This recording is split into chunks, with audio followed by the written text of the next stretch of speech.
Olá, pessoal! Vamos fazer então aí a correção das atividades dessa sexta-feira, dia 17 de julho de 2020, tá? Iniciando aí pelas atividades de matemática, a gente tem a continuação do nosso conteúdo de ontem. Ontem nós começamos a estudar os ângulos. Vocês aprenderam o que é meia volta, o que é a volta inteira, qual a medida do ângulo reto, tá? O que é um ângulo, né? E hoje a gente vai aprender os tipos de ângulos que existem, tá? São os ângulos raso, agudo e obtuso. Então, a gente inicia o nosso estudo com ângulos, definindo aqueles ângulos, ângulo reto, a volta inteira e a meia volta. Por quê?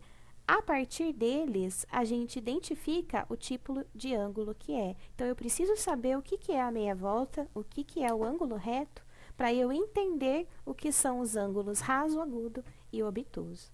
Começando aí pelo ângulo raso, tá, gente? O que é o ângulo raso? Nada mais é do que a meia volta. Vocês lembram da medida da meia volta? É 180 graus. A volta inteira valia 360, né, o círculo inteiro. E a meia volta, que é a metade, vale 180. 180 é metade de 360. Lembrando aí que os ângulos são medidos em graus, tá? Então, o ângulo aí raso é o nome que a nossa meia volta recebe, tá? Então, o ângulo raso, ele possui exatamente 180 graus, tá? Aqui, ó, o ângulo raso. O ângulo agudo, para a gente definir aí o que é o ângulo agudo, a gente precisa ter em mente o que é o ângulo reto, tá? O ângulo reto está aqui, nada mais é do que o nosso grau, né? O nosso 90 graus. Deixa eu só desenhar o ângulo aqui bonitinho para vocês verem, né? Lembra que eu falei para vocês que o ângulo reto, ele é definido aí pelo cantinho da parede, tá? Então, esse ângulo, o ângulo reto, ele vale aí 90 graus, tá, gente? O ângulo agudo, ele vai valer o quê? Menos que 90 graus. Então, a abertura de 90 graus, ela é assim, parece o cantinho da parede, tá? É retinho, por isso que é chamado de ângulo reto. O ângulo agudo vai ser qualquer ângulo que seja menor que 90 graus. Ah, e se ele medir, que nem aqui eu tenho o ângulo de 90 graus. Ah, se o ângulo ele medir aí 89 graus, tá? Um pouquinho menor que 90. Já é ângulo agudo, tá? Então, a gente precisa ter em mente isso daí, que o ângulo agudo, ele é menor, são todos os ângulos menores que 90 graus, tá bom? É isso que define o ângulo agudo. O que é o ângulo obtuso? O ângulo obtuso, ele é o contrário do agudo, tá? O agudo é menor que 90 graus. O obtuso, ele é maior que 90 graus, então ele é mais aberto do que os 90 graus. Mas ele não chega a 180, tá? Se o ângulo chegar a 180 graus, ele abrir bem grandão assim a 180 graus, a gente não chama de ângulo obtuso, a gente chama de ângulo raso, tá? Então, voltando. Ângulo raso é o valor de 180 graus, é a meia volta. Ângulo agudo, qualquer ângulo menor que 90 graus. Ângulo obtuso, qualquer ângulo que seja maior que 90 graus, tá bom? Facinho esse conteúdo de ângulos, né? Então, vamos para as atividades de matemática, páginas 102 até a 110. A gente tem aqui a página 102, tá? Do livro de matemática de vocês, que diz o seguinte, ó. São muitas as profissões que, para seu desempenho, precisam de conhecimentos de geometria. O estudo de ângulos faz parte do conteúdo de geometria de matemática, tá? Nessa unidade, vamos retomar e ampliar o estudo das figuras geométricas, como os ângulos, as retas, os polígonos, as circunferências e os círculos. Analise a cena das páginas de abertura dessa unidade. Converse com os colegas e respondam as questões a seguir. Então, essa era aqui, né, a imagem de abertura. A gente tem aqui, é uma feira de profissões, tá? Aqui, costureira, arquiteto, aqui agricultor e construtor, tá? Então, aqui o menininho fala assim, ó, que forma tem os tijolos que os pedreiros estão usando? Qual é é a forma dos tijolos? São aí blocos retangulares, tá? Ou paralelepípedo. Lembra do sólido geométrico, paralelepípedo? Que forma tem cada face do tijolo? A face é retangular. Em que peças de roupa o costureiro costuma usar simetria na confecção dela? Cite 2 exemplos. Então, precisa ter 2 lados iguais, que é a simetria, tá? Os 2 lados iguais. Calças, camisas. Se a calça, uma perna for menor que a outra, a calça não é simétrica, tá? Camisa também. Então, é nisso que o costureiro precisa usar aí a simetria. No cartaz do agricultor, os espaços entre os carteiros lembram retas paralelas ou retas concorrentes? Vamos ver. Do agricultor aqui, ó. São retas paralelas ou retas concorrentes? São paralelas, né? Elas não se cruzam aqui, ó. Aonde o agricultor, ele tá passando aqui, ó. Não se cruza, tá? Então, são paralelas. Esse estudo de retas a gente já aprendeu. Converse com os colegas sobre mais essas questões. Que nome damos a cada figura geométrica desenhada ao lado? Então, a figura geométrica desenhada ao lado são essas daqui, ó. Isso daqui, quando tem um ponto inicial e um ponto final, a gente chama de segmento de reta. Quando ela tem um ponto inicial, mas ela continua infinitamente, é chamado de semirreta. E quando não tem nenhum ponto inicial, nem um final, ela é infinita dos 2 lados, é a reta. Todo triângulo é um polígono? Para isso, a gente tem que lembrar o que são polígonos. Polígonos são formas geométricas formadas por segmentos de reta. Tem tudo retinho e se fecha. Todo triângulo é um polígono? Sim, todo triângulo é retinho e se fecha. E todo polígono é um triângulo? Não, a gente tem quadrado, retângulo, pentágono, hexágono, octógono, decágono. Então, tem vários tipos de polígonos aí com mais lados. Como foi formada a figura ao lado? Essa figura aqui, ó, ela foi formada por um ponto com 2 semirretas de origem, tá? Como deve estar um pedaço de barbante para dar ideia do segmento de reta? Esticadinho, né, gente? Se ele estiver assim, ele não representa o segmento de reta. Então, aí uma retomada aí sobre tudo que a gente já estudou sobre geometria. Então, vamos lá. Atividades com figuras geométricas já estudadas. Beatriz ganhou um computador de presente de aniversário. Como ela já sabia usar o programa para desenhar, decidiu fazer desenho com figuras geométricas. Este é o desenho de Beatriz, que Beatriz fez usando figuras geométricas que está estudando nas aulas de matemática. Então, vamos lá. Analise um desenho e respondam. Beatriz usou sólidos geométricos ou regiões planas para compor o desenho? Nós observamos aqui que são todas regiões planas, tá? Não é sólido, não tem 3 dimensões, tem só 2. Localize partes do desenho que dão ideia das seguintes figuras geométricas. Uma região retangular. A porta é retangular, a janela é retangular, aqui da chaminé é retangular, os muros são retangulares. Uma região quadrada. Nos quadriculados da janela acima da porta. Ah, tem quadradinhos aqui nessa janelinha. Vou até aproximar para vocês verem melhor. Tá vendo a janelinha aqui? Tem quadradinhos aqui dentro. Uma região triangular. A gente tem aí as árvores, tá? A chaminé aqui também. Os raios de sol são triângulos. Uma região circular. O sol, a copa das árvores, que para mim eu achava que era uma nuvem isso daqui, porque eu nunca vi árvore com uma bola em cima, mas tudo bem, tá? Uma região circular, que é o sol e a copa das árvores. Um segmento de reta. Então, todos os contornos aqui são segmentos de reta, tá, gente? Menos das regiões circulares. Então, vamos lá. Ângulo. Agora, aqui é o conteúdo que a gente tá. Veja as imagens e observe as partes indicadas em vermelho. Elas dão a ideia de ângulo. Como deve ser uma figura para ser chamada de ângulo? Então, essa figura, ela precisa ser formada por 2 semirretas de mesma origem, que é o vértice, tá? É assim que a gente forma um ângulo. Veja algumas maneiras de explorar a ideia de ângulo. Inventem outras. Então, era para vocês pensarem em outras formas de fazer aí 2 semirretas para fazer a abertura de ângulos aí, tá bom? Aqui.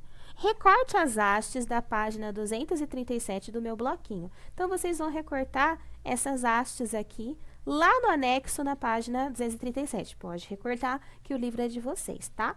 Gire as hastes de diversas maneiras. Você pode dar uma volta completa como os ponteiros de um relógio. Explore seu objeto. Deixe as hastes na posição inicial, como na primeira imagem. Aqui, ó. Gire apenas uma das hastes para que o objeto fique com uma imagem ao lado. Ele quer que você faça um ângulo raso, tá? A meia volta. Ó. O ângulo correspondente é chamado ângulo de meia volta ou ângulo de 1/2 de volta, tá? Desenhe abaixo o ângulo de meia volta. Era para vocês desenharem um ângulo raso, tá? 180 graus a meia volta. Agora, partindo das hastes na posição inicial, faço o giro para que o objeto fique como na imagem ao lado. Então, agora ele quer o ângulo reto, né? Desenhe ao lado o ângulo correspondente e escreva o nome que pode ser dado a ele, ó. Ângulo de 1/4 de volta ou ângulo de 1/4 de volta. Ou também o ângulo reto. Quem colocou ângulo reto também está correto, tá bom? O ângulo reto representa 1/4 da volta. Novamente, partindo das hastes na posição inicial, desenhe abaixo como fica o objeto quando uma das hastes dá uma volta completa. Então, ele quer que vocês desenhem aí a volta inteira, que é 360 graus. Bom, aqui. Responda e marque os ângulos de cada polígono. Então, quantos ângulos tem um triângulo? Ele tem 3, ó. Era para vocês desenharem um ângulozinho nos triângulos, tá? Quantos ângulos tem um retângulo? Ele tem 4, tá vendo? Que são 4 cantinhos, então são 4 ângulos. Ângulo reto. Observe os cantos de uma régua. O ângulo observado em cada canto dá a ideia de ângulo reto. Veja outros exemplos de ângulos retos indicados em vermelho. Então, a gente tem no cantinho da régua, o cantinho da trave de futebol, o cantinho da folha do caderno. Tudo que é cantinho, que é retinho, tá? Forma aí 90 graus. Agora, use o objeto construído com as hastes do meu bloquinho e indique com ele o ângulo reto. Confira a resposta com os colegas, tá? Então, aí, vocês iam fazer com o bloquinho, com aquelas hastes do bloquinho, tá? O ângulo reto, e vocês podiam desenhar ele aqui no cantinho. Assinale apenas os quadrinhos das imagens que sugerem ângulos retos. Então, é essa imagem e essa daqui. Essa daqui é menor que 90 graus e essa é maior, tá? Em quais objetos da sala de aula há ângulos retos? A gente tem ângulo reto na lousa, nos livros de vocês, a mesa que vocês usam para estudar, tá bom? Tem os cantinhos retinhos com 90 graus. Quantos ângulos retos aparecem em cada canto da sala de aula? Aqui diz que tem 3 ângulos, tá? Entre as paredes e entre cada parede do chão. Se a gente fosse pensar, eu diria 4, né? Porque a sala tem aí 4 cantos, né? Então, daria aí 4 ângulos retos. Mas quem colocou 3 ou 4 aí, a gente pode deixar como resposta certa, tá? Use o canto de uma régua e trace 3 ângulos retos em posições diferentes. Marque o sinal do ângulo reto como na figura ao lado. Então, ele quer que vocês façam o quadradinho com um pontinho no meio, que identifica aí o ângulo reto, tá? Então, a gente tem aqui 3 ângulos desenhados de formas diferentes e todos eles têm a medida de 90 graus. Dobradura e ângulo reto. Dobre pela metade uma folha de papel sulfite. Em seguida, dobre novamente pela metade, de modo que ao dobrar a folha, as dobras tenham formado 4 ângulos retos. Então, a sua folha, se você dobrar ela 2 vezes, você vai ver aí 4 ângulos retos, tá? Agora, faça linhas pontilhadas indicando cada dobra e marque nos ângulos retos o sinal correspondente. Então, era para vocês desenharem o ângulozinho reto. Finalmente, reproduza no caderno a folha e indique nela as dobras e os ângulos retos, como na figura ao lado. Então, era para vocês praticamente desenharem a folha sulfite e desenhar o pontilhado aí das semi-retas, tá? E desenhar os 4 ângulos retos que elas formam ao se cruzar, tá bom?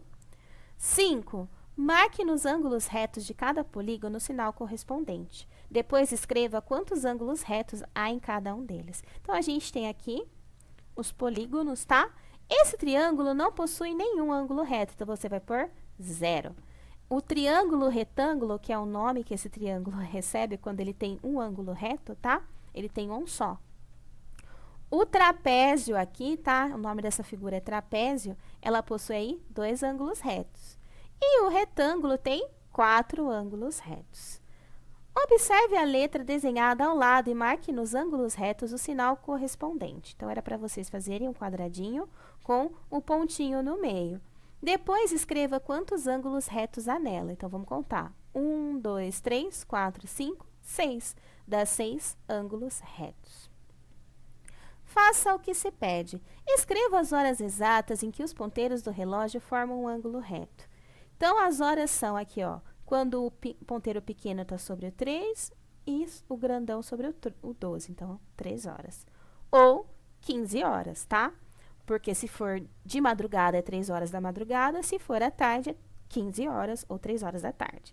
E às 9 horas da manhã e às 21 horas ou 9 horas da noite. Tá vendo aqui? Responda depressinha. Às 3h30... o ângulo formado pelos ponteiros é reto se o ponteiro pequeno estiver sobre o 3 e o ponteiro grande estiver sobre o 6, forma um ângulo reto? Ó, como que funciona o relógio de ponteiro? Conforme os minutos vão passando, tá? Vai dando a volta o ponteiro dos minutos no relógio. Esse ponteiro das horas, ele vai andando um pouquinho para baixo, tá? Ele vai se deslocando, por quê? Até completarem aí os 60 minutos, ele precisa estar em cima do próximo número. Então, quando é 3h30, o ponteiro pequeno já está na metade do caminho para chegar no 4. E é por isso que ele não forma um ângulo reto. Ele já caminhou aí, porque já é metade da hora e ele já está caminhando para a próxima hora. Porque se ele fica parado em cima do 3, ele não consegue se mover aí rapidamente para o 4 quando for 4 horas, tá? Então, não, pois o ponteiro maior está no 6, mas o menor está entre o 3 e o 4, no meio, na metade do caminho, tá bom? Ângulo raso, ângulo agudo e ângulo obtuso, que é da matéria de hoje, tá? Use o objeto construído com as hastes do meu bloquinho e represente cada ângulo mostrado nas imagens. Confira sempre com os colegas. Então, aqui a gente tem o ângulo raso, que é a meia volta, o ângulo reto, que representa 90 graus. Como eu expliquei para vocês, o ângulo agudo, que é menor do que o ângulo reto, e o ângulo obtuso, que é maior que o ângulo reto, mas não chega a 180 graus, tá? Então, aqui pede para você construir ângulos com os dedos, tá? Ou com 2 canetas, ou com as hastes do meu bloquinho, que são essas hastes que você recortou. E para construir, um constrói o ângulo e o outro diz se é reto, agudo ou obtuso, pois depois vocês invertem os papéis. Então, vocês poderiam fazer em casa com a mãe, com o pai, com quem mora com vocês, ou fazer em videochamada aí com os colegas, tá? Vocês desenham assim com a mão, ou com a caneta, ou no caderno mesmo e perguntam, e aí? Você acha que esse ângulo é reto, agudo ou obtuso, tá? É um exercício aí de experimentação, aí de socialização também, tá? E para vocês assimilarem esse conteúdo aí e colocar na cabecinha quando que é agudo, quando que é obtuso. Agudo, menor que 90 graus. Obtuso, maior. Vamos lá. Aqui era para nomear cada tipo de ângulo, tá? O da letra A é o ângulo reto. O da letra B é obtuso, por quê? É maior que 90 graus. O da letra C é agudo, ele é menor que 90 graus. E o da letra D é obtuso, ele é um pouquinho maior que 90 graus. 4. Escreva se cada ângulo indicado nos polígonos é reto, obtuso ou agudo, tá? Aqui nesse polígono, a gente tem esse polígono é um quadrado. Então, aqui é exatamente um ângulo reto, tá? É um quadrado aí, inclinado, parece um losango, mas é um quadrado, tá, gente? Então, o ângulo dele é reto. Na letra B, a gente vai ter nesse pentágono um ângulo obtuso, porque a abertura dele é um pouquinho maior que 90 graus. E na letra C, o ângulo do triângulo, tá? ele é agudo, porque ele é menor que 90 graus, tá? 5. Observe os canteiros da horta da chácara de Lourenço, vistos de cima. Complete a tabela indicando quantos ângulos de cada tipo citado aparecem nos canteiros. Então, aqui, pessoal, na letra A, nós temos aí 2 ângulos retos, um ângulo agudo e um obtuso. Então, aqui, nesses cantinhos, estão os ângulos retos. Aqui eu tenho o ângulo agudo, menor que 90 graus. E aqui eu tenho o ângulo obtuso. Deixa eu aproximar mais para ficar mais fácil para vocês verem. Na letra B, como é um retângulo, nós temos 4 ângulos retos. Então, a gente não tem nenhum ângulo agudo e nenhum obtuso. Na letra C, a gente tem aí nenhum ângulo reto, tá? É maiorzinho aqui e 2 menores, tá? Então, a gente tem 2 ângulos agudos menores que 90 graus e um ângulo obtuso. E na letra na letra D, a gente vai ter um ângulo reto, tá? A gente vai ter 2 ângulos agudos menores que 90 graus e um obtuso bem grandão aqui, tá vendo? Um só. Então, a tabelinha ficava desse jeito. 6. Localize ângulos retos, agudos e obtusos nestes sinais de trânsito. Então, ficava dessa forma, tá? Esse daqui possui 2 ângulos retos e um ângulo raso, que é a meia volta, 180 graus. Aqui, a gente tem um reto e 2 obtusos. E aqui, a gente tem um agudo, um raso e um obtuso, tá? Então, vocês indicariam aí dessa forma. 7. Vamos levar Luke, Lulu e Fofo às casinhas deles. Inicialmente, observe os movimentos e as letras correspondentes. Então, na letra A, a gente tem aí esse movimento amarelinho. Na letra B, o movimento verdinho. E na letra C, o azulzinho, tá? Com as setinhas apontando por onde eles estão indo, a direção. Luke vai à casa dele fazendo os movimentos A, B e A. Nessa ordem, trace o caminho na malha quadriculada abaixo e pinte a casinha de verde. Então, a gente tem aqui o cachorrinho Luke, tá? Ele vai fazer o movimento A, tá? Ele faz o A 2 vezes, tá vendo? Que é igualzinho esse movimento aqui, ó. A. Aí, ele faz o movimento B, que é um triângulo, aí quase um triângulo, né? E aí, a casinha dele é a verde, tá?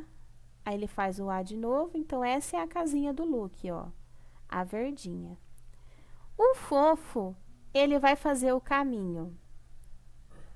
Ah, não, o próximo é o Lulu, ó.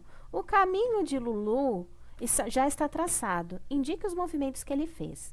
Então, o Lulu tá aqui, ó, já tá roxinho aqui, já estava feito no material quadriculado de vocês. Ai, gente, desculpa, é que eu fico recebendo mensagem de aluno o dia todo e meu celular não para de vibrar. Deixa eu voltar para a explicação. O Lulu, tá? Ele fez esse caminho traçado. Então, o caminho dele fica C, A, C, tá bom? E o Fofo fez o movimento aqui, tá? C, C. Então, vocês pintariam as casinhas dessas cores. B. Finalmente, indique se o ângulo determinado em cada movimento é reto, agudo ou obtuso. No A, nós temos um ângulo reto. No B, um ângulo reto. E no C, um ângulo agudo. Então, as atividades de matemática iam até aí. Aqui, a gente também tinha uma atividade de português, tá? Que era aquela discussão do artigo de opinião. Agora, a gente ia trabalhar a parte de linguagem e construção de texto, da página 124 até a 126, tá? Então, vamos lá. Linguagem e construção do texto. Marque um X na alternativa que melhor expressa o assunto principal do texto. O assunto principal do texto é esse segundo aqui, tá? Crítica à expressão pré-adolescente e estímulo para que a criança aproveite a infância. Na 2, podemos dizer que o texto que você leu é dividido em 3 partes: opinião, argumento e conclusão. Então, eles querem que vocês coloquem O para opinião, A para argumento e C para conclusão. Então, vamos lá. A expressão pré-adolescente não define o que a pessoa é um argumento. Eu acho a coisa mais estranha essa história de chamar criança de pré-adolescente, é a opinião da autora. Há adultos que se comportam como crianças, é um argumento. A criança deve aproveitar a infância, porque é uma fase que acaba e nunca mais volta. Um argumento. Ser criança é muito, muito importante. É uma opinião da autora. Por enquanto, use seu tempo livre e brinque. Brinque muito ou fique sem fazer nada. É uma conclusão que ela chega lá no final do texto dela. Quem usa a expressão pré-adolescente tem pressa de que a infância acabe. É uma opinião da autora, tá? Então, ficava dessa forma a sua atividade 2. 3. A autora do artigo escreve como se estivesse conversando com o leitor. Para dar a impressão de uma conversa, como a autora inicia o texto? Ela inicia com perguntas, tá? E ela usa a palavra você, que é bem pessoal, tá bom? Para se dirigir ao leitor. O que é você, né? É uma forma bem pessoal de falar. Copie frases que mostram essa intenção de ser mais informal. Sugestões que o livro traz pra gente é: quer saber de uma coisa? Mas ela é o quê? Nada. Não é verdade? Vou contar uma coisa. Não precisa ter pressa, ser criança dura bem pouco, só 12 anos, tá? Então, a linguagem que a autora usa no artigo de opinião é bem informal, tá? Para qual leitor a autora escreveu o artigo? Ela escreveu principalmente para crianças, tá? Por que esse tipo de linguagem foi empregado? Para deixar o artigo mais próximo das crianças, né? É mais fácil da criança entender aí uma linguagem informal. Releia as frases e marque um X nas alternativas que indicam o que as expressões destacadas podem significar. Por enquanto, use seu tempo livre e brinque, tá? Isso dá uma ideia de que a criança deve aproveitar a infância dela. Então, o xizinho aqui na segunda ideia. Indica a expressão que melhor substitui por enquanto. Por enquanto quer dizer enquanto durar, né? Então, é durante esse tempo aqui, ó, o xizinho na segunda expressão. B. Pré-adolescente significa que a pessoa não é mais criança, mas também não é adolescente. Mas ela é o quê? Isso dá uma ideia, esse mas, tá? Aqui dá uma ideia de ideia contrária e esse mais aqui, ó, ela é o quê? Questiona o que está sendo dito. Se ela não é criança nem adolescente, ela é o quê, tá? Então, esses dois xizinhos, um para cada mas. Qual dessas expressões melhor substitui o mas sem alterar o sentido? Seria o porém, né? Pré-adolescente significa que a pessoa não é mais criança, porém, também não é adolescente, tá? Então, o porém aí encaixa melhor. Aqui, pessoal, era para vocês organizarem o que vocês aprenderam sobre o artigo de opinião, tá? Então, quem é o tipo de leitor de artigo de opinião? Que tipo de pessoa? As pessoas que gostam de conhecer outras opiniões, refletir sobre assuntos que geram polêmica, tá? Pessoas que gostam de debater ideias, pessoas que querem enriquecer as suas próprias opiniões e que se interessem por aquele assunto que está sendo discutido. Então, esse é o tipo de leitor do artigo de opinião, tá? Pessoal, essas foram as atividades de hoje, dessa sexta-feira, dia 17 de julho, tá? De português e matemática. Qualquer dúvida, é só mandar para mim, tá bom? Um beijo, tchau!